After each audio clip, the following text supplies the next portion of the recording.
What's going on, Bills fans? This is Bills latest. We are brought to you by FanArc. Some of this media stuff, man. I'm new. I'm a new, hands up, new. But I don't know if any Buffalo fans ever go on heavy.com. Might as well be ballsack.com. They say Bean's done enough. He's done plenty. He's addressed the wide receiver needs. He's addressed the defensive needs with Chubb and Gardner Johnson and DJ Moore. Great. It's done. It's done. I sure as shit hope not. Because I'm going to tell you right now, what we have done in free agency is not nearly enough. With the players that have been out the door, in the door, same team, maybe slightly better. DJ Moore is an upgrade. And I'm going to say it again. He is not a true number one. Just because you're going to put him in the number one spot doesn't mean that's if he was on any. Let me ask you this. Let's play this. Let's play this. Because we're going to talk about him later. The LA Rams.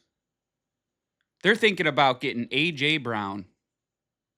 That would be A.J. Brown, Puka Nacua, and Devontae Adams. If one of those three, just one, came to Buffalo and Moore was on the team,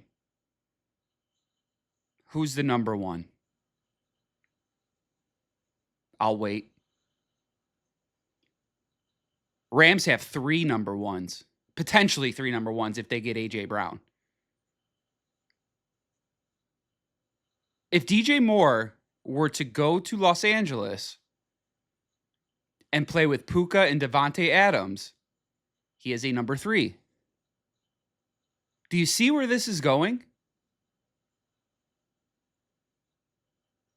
DJ Moore is not the answer. I'm telling you.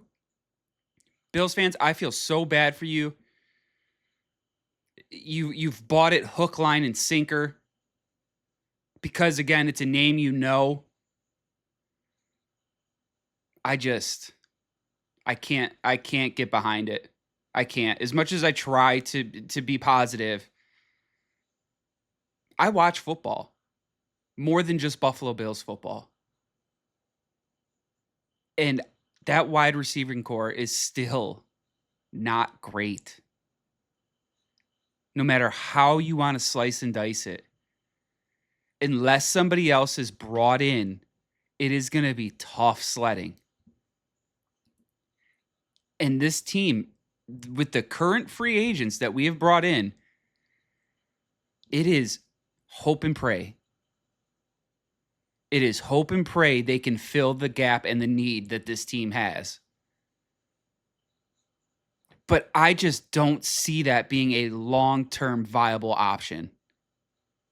Because again, let's just go on the offensive side of the ball. DJ Moore, let's say he's playing outstanding. They're just going to double him. Then what are we doing? Shakir? We're back to the quick dink and dunks. Just like that.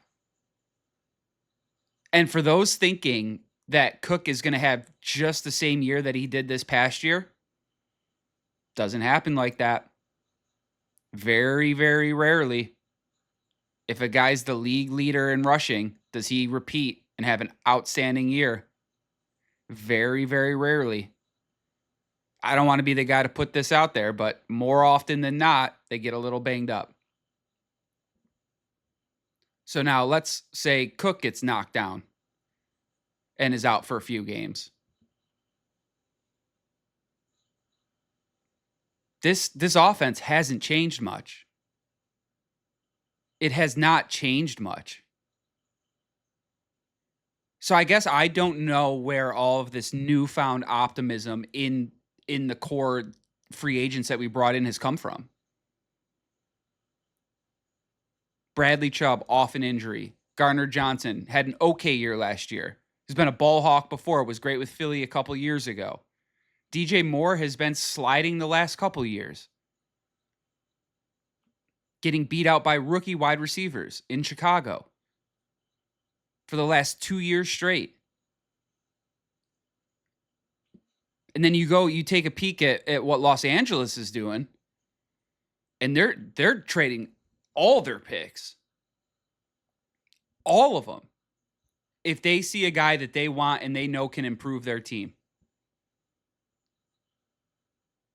If right now you were to take the Rams and the Bills, who's got the better Super Bowl chance? What's the difference in approaches to the GM and the salary cap strategy? Los Angeles doesn't give a shit about picks. They know they have a window to win. So they'll trade all of their picks. Why isn't every team doing that? It's going to filter up into the NFL. Look at how college football goes now. These guys are going, these head coaches, these scouts are going into the transfer portal and taking guys that have already played. And it makes sense. Why wouldn't you want a kid that has played college ball to be your starting quarterback compared to a kid, unless he's the number one recruit out of high school who's never sniffed a college game? Why would you want to bring him in when you can have the college kid that has done well? Look at the University of Miami, Cam Ward, Carson Beck.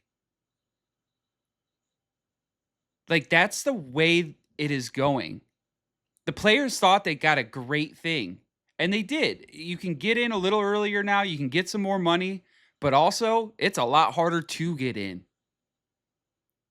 Because if I'm a GM, unless I'm absolutely sold on somebody that is just a can't miss, and there is no such thing in the draft, there's still a chance the guy turns out to be dog shit, I'm going to free agency, where I've seen a guy with production. I've seen him do it in the past.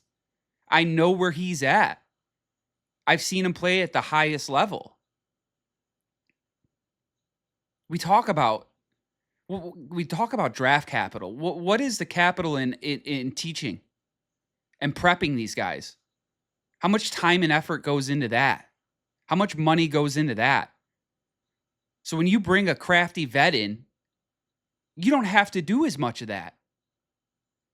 They've already seen almost all of it. Sure, you're going to have to show them a few quirky plays and things of that nature, but in general, they've seen it all. So you're saving time there. I just don't get the whole hold on to my picks. Unless you're a team like the Raiders or the Jets that are in full-blown rebuild mode, sure, I guess. But then go look at New England. They were in rebuild mode. They went out last year, dominated free agency, got to a Super Bowl. I'm telling you, people are getting away from draft picks. They're too risky. And there isn't enough on the end of the stick.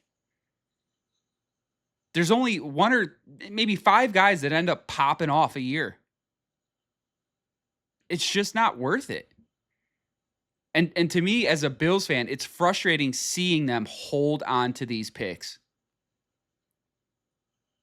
That first round pick, if you're telling me a first round and say a second round or a third round could get A.J. Brown in the house, what the fuck are we doing?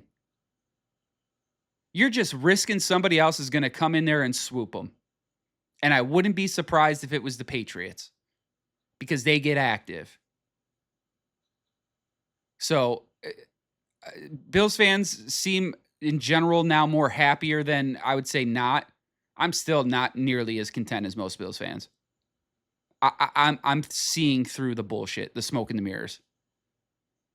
So we'll see if anything happens. Again, it's a slow trickle at this process, guys, but that's been it for today's Bills latest, guys. We are brought to you by FanArc. We hope you hit that like and subscribe button down below. It helps us out tremendously, and we will be back with more stuff for you guys tomorrow.